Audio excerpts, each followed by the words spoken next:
Florence, Italy. Set amongst the cypress trees and the olive groves, art, science, and culture flourished here between the 15th and 16th centuries, setting the stage for the modern world. Today, art lovers flock to the city to see Michelangelo's David, Brunelleschi's Duomo, and models of Da Vinci's Flying Machine, along with hundreds of Renaissance sculptures and frescoes. It was this artistic pedigree, along with a fantastic Italian espresso, that drew a young Kevin Systrom to Florence. I decided my junior year I wanted to study abroad, and honestly, I didn't like languages, but I picked Italian because I was told it was the easiest to pick up. But I fell in love with it, and I wasn't terrible at it. I got pretty good, and I was like, yeah, I want to go to Italy, and I love coffee and art. Kevin was an avid photographer. He went to Florence with lofty intentions of creating his own art. He came equipped with a very expensive camera. It was like the exact lens you want to use with the sharpest glass that you could get. Kevin was about to get a lesson that would stay with him forever. My professor, Charlie, looks at me with my camera, which is, I think, a embodiment of my personality, of perfection. And he looked at me and he was like, no. Like, you're not here to do perfection.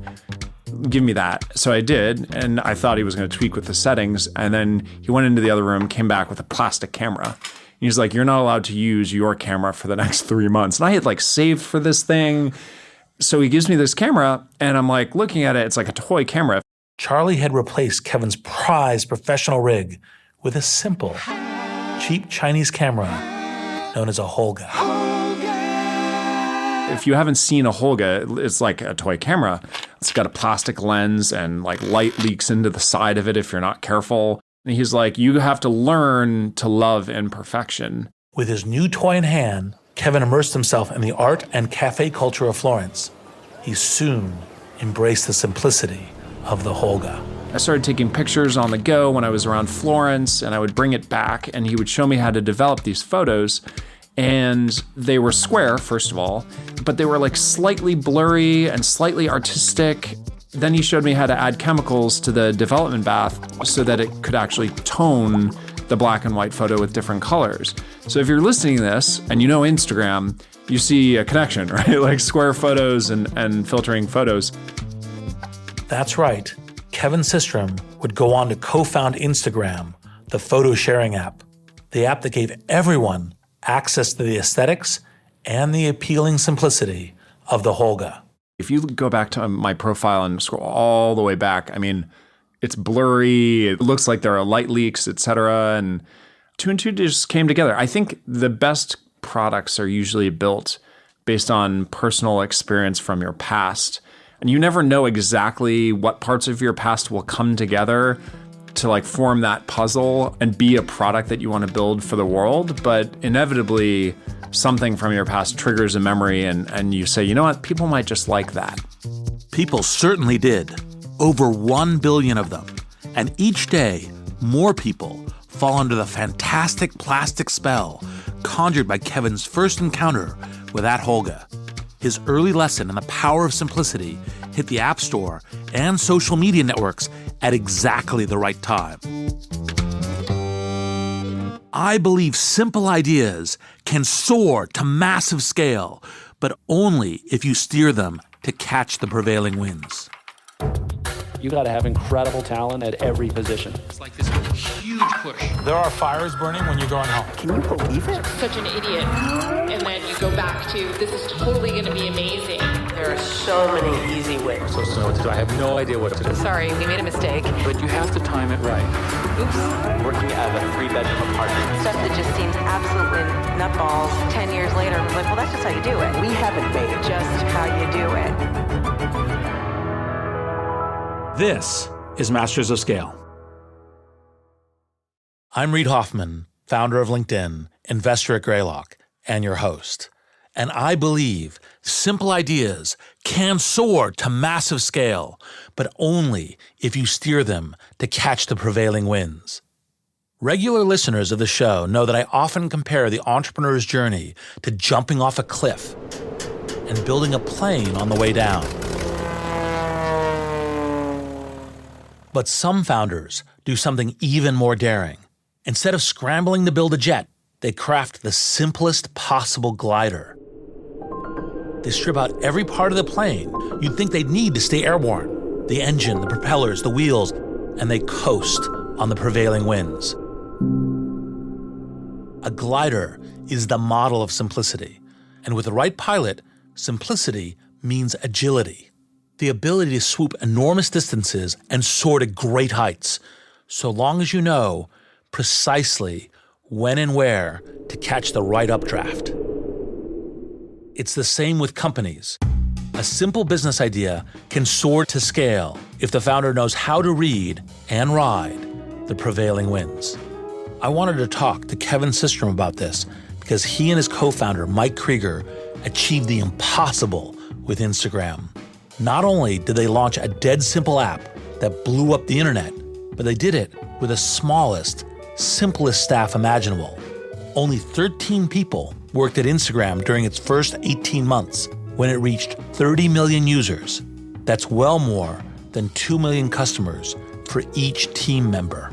Let's face it, this ratio is nearly impossible, and frankly, I don't recommend it. But Instagram-style simplicity is worth pursuing. Kevin and Mike were able to massively scale a simple product with a teeny team because they were masters at drafting off the prevailing winds in technology. They also knew exactly where to invest their own resources in order to create something people loved and wanted to share. And Kevin has been sharing things he loves for a long time. Before photos, he shared music. His method was low-tech and perhaps a little on the shady side. Apparently, you were the kid who hung an antenna out of the window of your dorm room to broadcast a pirate radio station. What's the story with that? I can neither confirm nor deny the allegations. But let's say it was true. Yes. Hypothetically. Hypothetically speaking, at my boarding school, I was really into music and radio and DJing. I had 2 turntables. And the microphone. I loved electronic music. Back when electronic music was really uncool, and I still remember all the kids looking at me like, what are you listening to? I was really into the idea of broadcasting music and having a relationship with a community of listeners. And this was before internet radio was like really a thing, although honestly, that probably would have been a better idea. Kevin's musical taste wasn't exactly a crowd pleaser, but he felt a need to share his passion for it. So literally out of my dorm room, I hung this like big steel antenna on the roof whenever I went live and hooked it up to my turntables and started playing music that no one liked. It was so fun because I remember like the next day talking to someone. They're like, oh yeah, 89.3. Like that was great for the 1 hour you went on. His parents told him he needed to get a job. And in their eyes, being a DJ didn't count. So Kevin did the next best thing. He got a job at a record store in Boston called Boston Beat. It opened him up to a whole community of people like him who enjoyed the simple pleasures of digging through crates to find obscure records. And it brought him a whole new audience for his DJing. I also got to go to these clubs and actually sit in the DJ booth watching people do the thing, but I was like 16 in a 21 plus place, and I behaved myself, I promise, mom and dad. And I did. I was a goody two-shoes. And was that DJ experience any of the kind of early glimmers of now thinking about social networks later? Was there any of that kind of social pattern in that from the DJ booth? You know, it's all connected, which is, you know, when I did sports as a kid, I was the goalie. When I played baseball, I was the pitcher. Like, I always wanted to be in the center of it and not controlling it, but I wanted to be in the center of it. And the DJ is kind of the same thing, right? Mm-hmm. So the early glimmers of, I think, wanting to start a company and lead people in a specific direction, sure, like that relates a lot to whether you're the goalie, the pitcher, or the DJ, you're in these types of positions. Those glimmers came into focus at Stanford. Kevin studied management science and engineering. He took that fateful trip to Florence. He also built web apps in his spare time, including a photo sharing app for his friends. When graduation came around in 2006, he took a job at Google. The next 2 years at Google were so influential for the rest of my life because I saw people working hard, building products that sometimes worked, sometimes didn't, but I saw the process of building.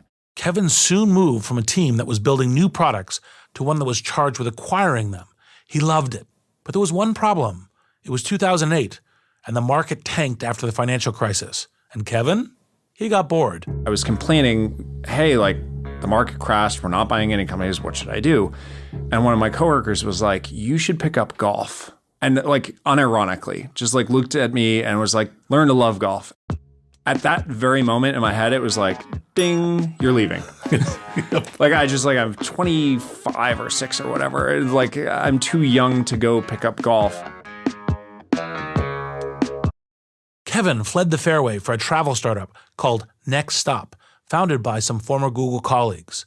For Kevin, it was a startup life he had yearned for. Next Stop was so influential because, number one, I was a marketing guy there. Like, they asked me to join as basically marketing and growth. Like, how could we grow the service? And I was pretty bad at that, actually. Like, I'm not sure I ever helped grow it. I tried. I really did. That's right. Kevin Systrom, the man who would co-found one of the fastest growing tech companies in history, was bad at growth. But Next Stop ignited Kevin's desire to build something himself. He studied the code that Next Stop was based on and learned the basics of building a scalable web app. Soon, he was building his own projects outside of work. He tinkered at night and over the weekends. And one of these side projects was a check-in app he called Bourbon, though he spelled it B-U-R-B-N. You know Mafia Wars? Remember Mafia Wars? Mafia Wars is a hugely popular online game created by Zynga. For more information, listen to the Masters of Scale episode with Zynga's founder, Mark Pincus. I had this idea that Mafia Wars would be great in the real world. Like, instead of fighting for territory in the digital domain, like, imagine like taking over a pizza parlor digitally, or taking over, your favorite bar because you checked in a few times.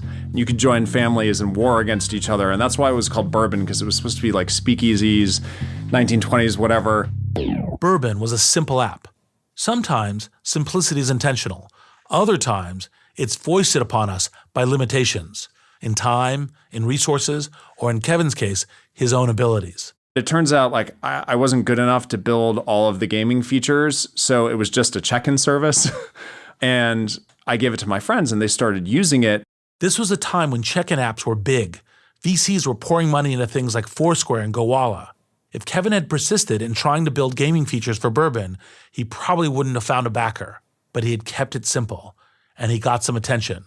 One VC made him an offer, but it came with a condition. One of the VCs was like, hey, like, I'll give you money to do this, but you have to find a co-founder. I was like, what? Like, I can do this. He's like, no. Like, all companies I fund, you have to have a co-founder.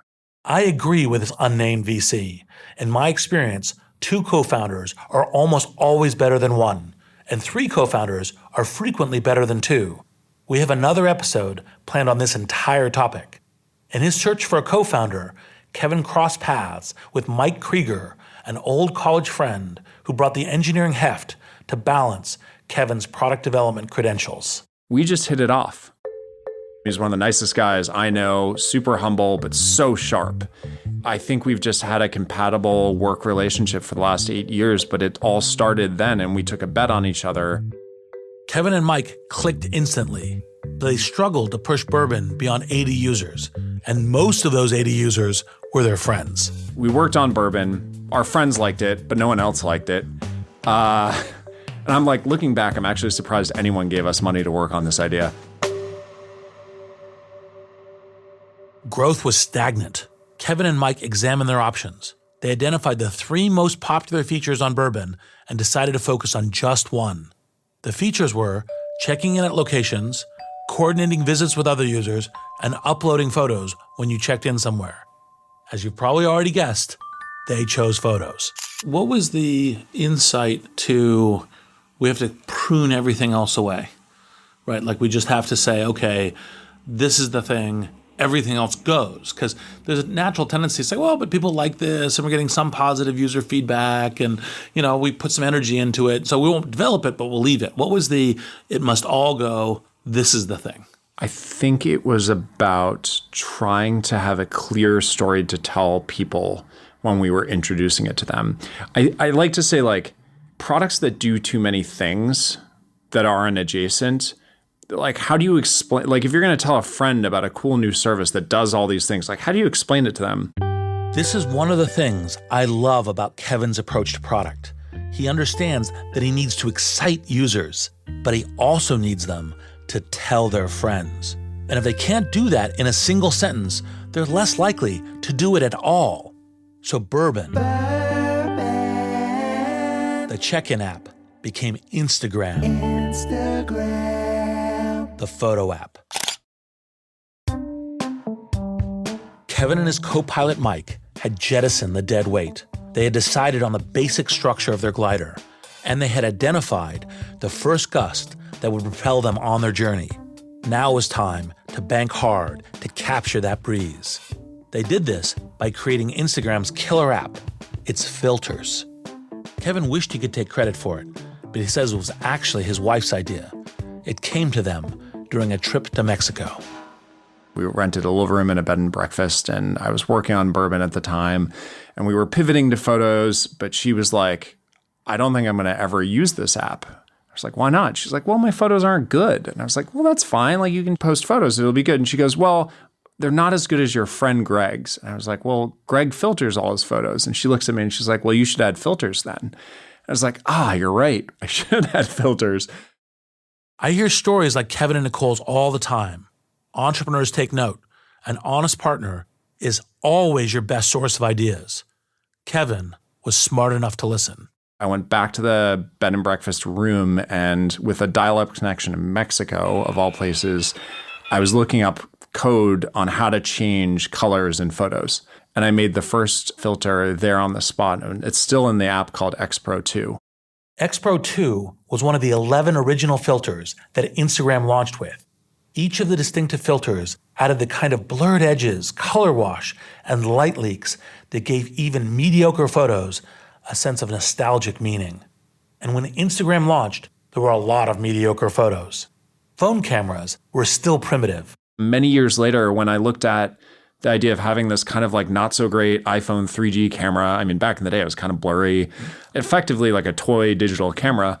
And I was like, you know what? The goal here isn't to make this beautiful. The goal is to like deal with the imperfection. So that's like honestly where the inspiration came from. So like the iPhone 3 cameras are like little mini digital Holgas. Totally.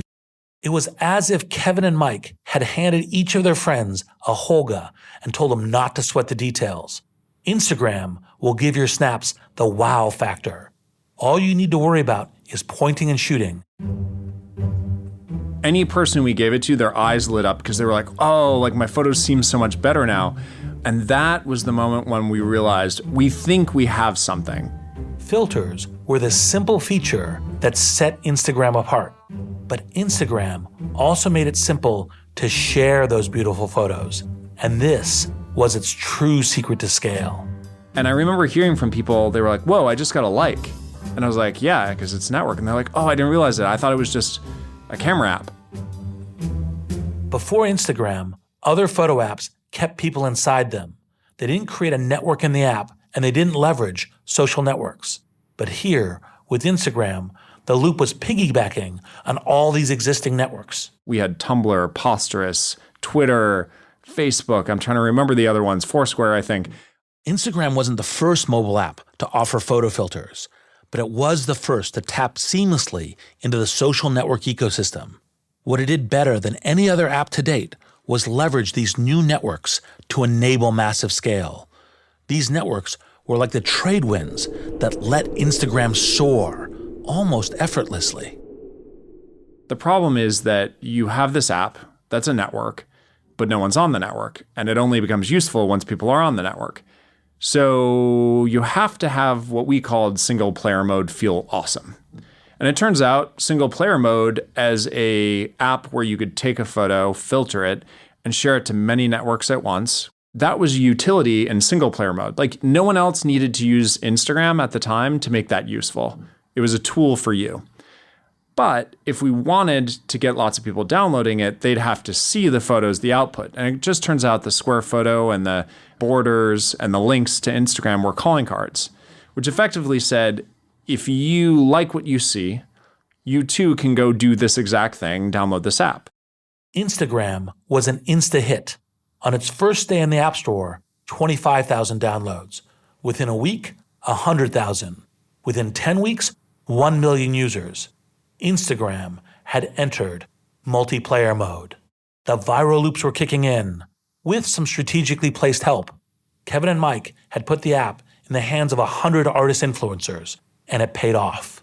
So we went out and we got all these influencers who were photographers and designers to sign up, and I think we had 100 people sign up. And the day we launched, they started posting all their photos to Twitter and to Facebook, and we figured out the viral loop to help it grow, and it just exploded. Simplicity, combined with the leverage of all of these outside forces, is what allowed Instagram to scale. However, to maintain that scale, simplicity is not enough. You may remember a slew of simple Facebook games called things like Zombie versus Werewolf. You'd get bit by a zombie or a werewolf, then you'd turn into one. Then you would bite your friends and try to recruit them to your team. It was simple and fun and reached massive scale. And then user numbers tanked. It was entertaining for a bit, but it didn't tap into an ongoing need or desire. In order to scale, you have to tap into a fundamental human need. That feeling of being connected, of being a part of the tribe, is the fundamental need that let Instagram scale into a huge number of users and persist. Instagram scaled fast from day one. It was as if they steered their glider straight into gale force winds. The night of the launch, their servers crashed. Kevin put out an SOS. I called up a friend, Adam D'Angelo, who I had met, who was CTO at Facebook. I think he had left at that point. But he knew how to scale a very large service, or at least a service of our scale. Just as Instagram, the app, soared by drafting off much larger social networks, Instagram, the company, drafted off the founders' social networks. That night of the launch, Adam talked Kevin and Mike through how to stabilize their servers. They set up a text alert for when their servers went down. That ringtone haunts Kevin to this day. Every time I hear that ringtone today, it literally makes my insides turn. Because like the number of times our servers would go down at 2 a.m. or I'd have to step out of a birthday party or miss a concert, whatever, too many to count. So I now have a mild form of PTSD with that specific sound. It's the only true, I think, fight Mike and I have ever had, which was we were scaling and he was like, we're gonna need another server. And I was like, no, we don't. And it was because, I don't know, I was really cost conscious and it was going to be expensive to start up a new one. I mean, not expensive in today's terms, but I remember that was the one really big disagreement we had, and it lasted about a minute. And then we calmed down. And I was like, you're right. I think there may have been more to Kevin's reluctance than cost consciousness. Kevin was still in early day founder mode. He was hungry for the thrill of the fight. And this perhaps led him to equate simplicity with doing everything on a shoestring. In this case, keeping their server count down was not the simple solution. In fact, it added complexity. It's an easy and ironic trap to fall into. By trying to stay true to simplicity, you overthink things. And before you know it, you're in a tangle of complexity. It's a pitfall that comes in many guises, and one that we may not even realize we have stumbled into. Someone who spent a lot of time thinking about this issue is Rohan Ganatalake. He's the creator of Buddhify, the app that helps people make meditation a part of everyday life. One of my favorite definitions of meditation is that meditation is a training in simplicity.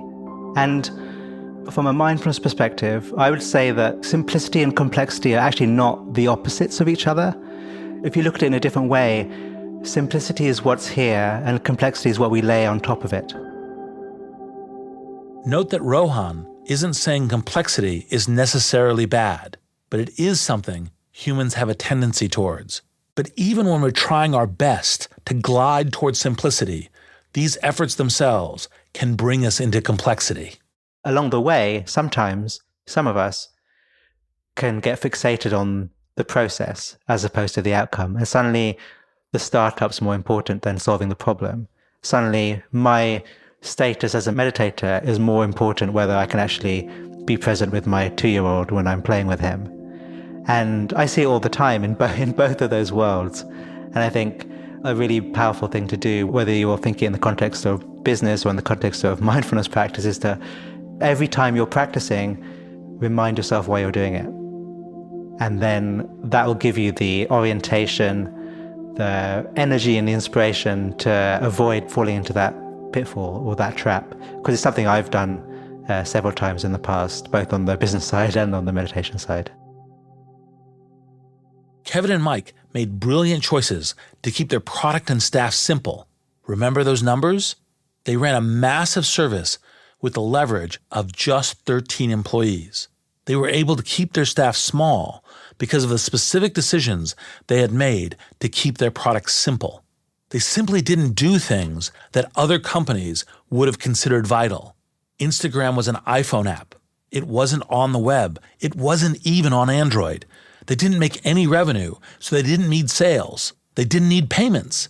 These choices allowed them to stay small. And there are huge benefits to having a small, massively leveraged team. It's easy for everyone to cohere. Communication is simple. Costs are seriously low. And it's maximum productivity per individual. Everyone feels the importance of the mission and understands their place in it. But with only 13 employees, Kevin took this to the extreme. Even he doesn't recommend it. Oh, man, this is painful to relive. Mostly because I look back and our lives for those first 2 years would have been so much better had we just hired. I love leverage and I love, the fact that we were able to scale a service with 13 people. I mean, we were on average, 6 people for that first year. We only hired up to 13 right before we got acquired. So whenever people are like, oh, 13, I'm like, actually, it was more like 5 or 6. Our lives would have been a lot easier. So lesson number 1 is find great people that know their stuff, because there are a lot of them in the world, and they would be happy to deal with the problems that you are currently facing. That is the lesson number 1 of growing a company. By early 2012, the viral loop was in overdrive. Users flocked to Instagram, and the more they came, the more unstable the service got. Kevin and Mike knew it was time to invest big in infrastructure. They needed servers, they needed data analysis, and they needed people. But they were yet to see a dollar from Instagram itself. They did a deal with a group of investors, including Greylock. But just days after, Kevin announced that he'd done a deal with Mark Zuckerberg. Facebook would pay $1 billion to acquire Instagram. The decision to sell was mostly about whether or not we were aligned in our vision of Instagram. And I think Mark and I both saw at the time that Instagram was a special thing. It wasn't going to be like, oh, we'll buy this thing and it'll just be Facebook photos. We'll rebrand it, it's just Facebook photos. It's a unique community. It had a unique angle, and he wanted to invest in it. And that's the way I look at it. It's kind of like we switched investors and we had a new board, and that board became some of the smartest technologists that Silicon Valley had, which was the Facebook management team. When Facebook acquired Instagram, some people snickered at the $1 billion price tag, but investors didn't. It was seen as the total bargain of the century. For Facebook, the deal was a leg up into mobile. As for Instagram, it now had access to resources that would propel growth even further. This meant no more late-night text messages about crashing servers. The ghost of that ringtone was banished. We had a pretty broken infrastructure because it was duct taped along the way, and I don't regret that at all. We had to duct tape it along the way. But we spent the first month or so stabilizing. It turns out stabilizing helps growth because it's more stable, people enjoy it more, people can sign up more reliably. Now, Instagram might have gotten to even greater scale without being acquired, but there was a bunch of stuff that Instagram got from Facebook. It got scale infrastructure in terms of how to handle all the data loads and build scaling servers. It got detailed ad targeting and systems and a sales force for doing it. Instagram could have built these things itself, but it would have taken time and it might not have worked. Meanwhile, Facebook and others could build their own Instagram competitors. In Facebook, Kevin and Mike saw a powerful wind that could take them to an entirely new level of scale. Facebook gave them this new updraft of scale.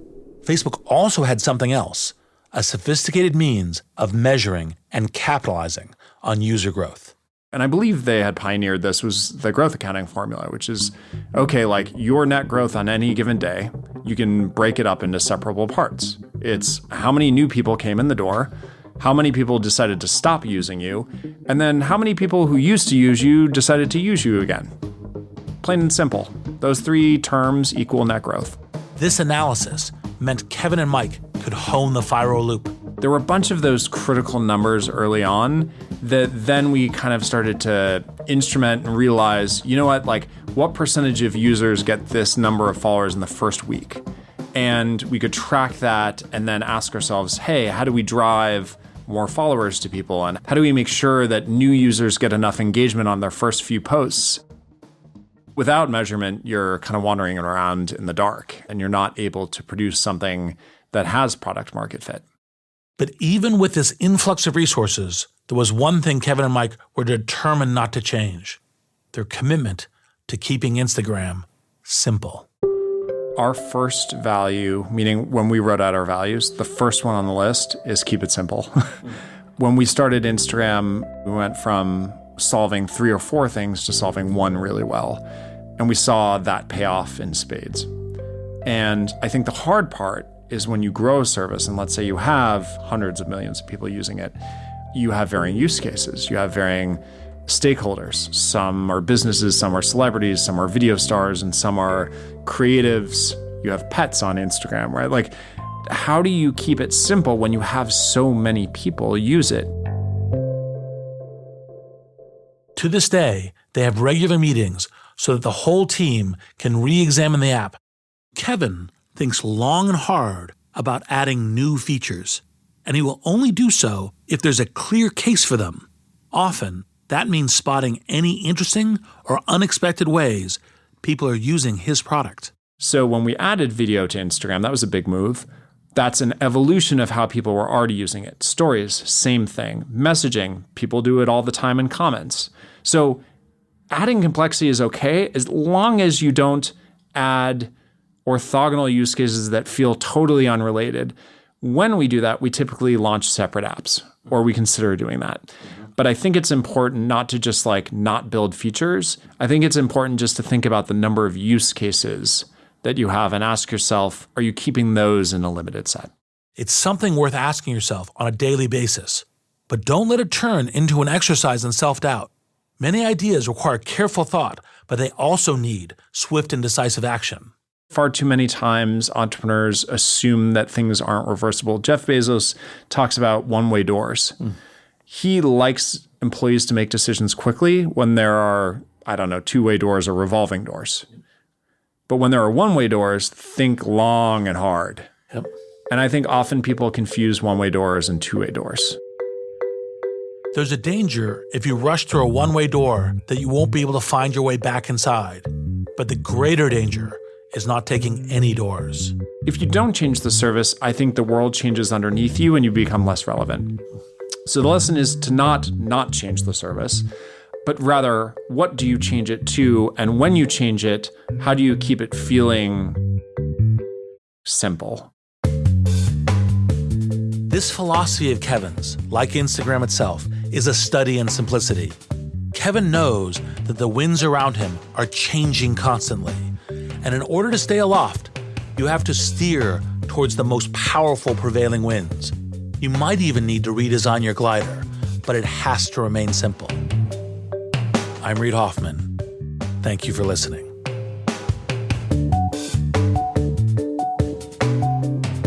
Masters of Scale is a Wait What original. The show is recorded on-site in California and produced at the studio inside SY Partners in New York. Our executive producers are June Cohen and Darren Triff. Our producers are Chris McLeod, Adam Skuse, Jenny Cataldo, Dan Kedmi, and Ben Manila. Our supervising producer is Jay Punjabi. Original music and sound design is by the Holiday Brothers. Mixing and mastering by Brian Pugh. Special thanks to Chris Ye, Bob Safian, Elisa Schreiber, David Sanford, Saida Sepieva, Christina Gonzalez, and Sarah Sandman. Visit mastersofscale.com to find the transcript for this episode, and be sure to subscribe to our email newsletter.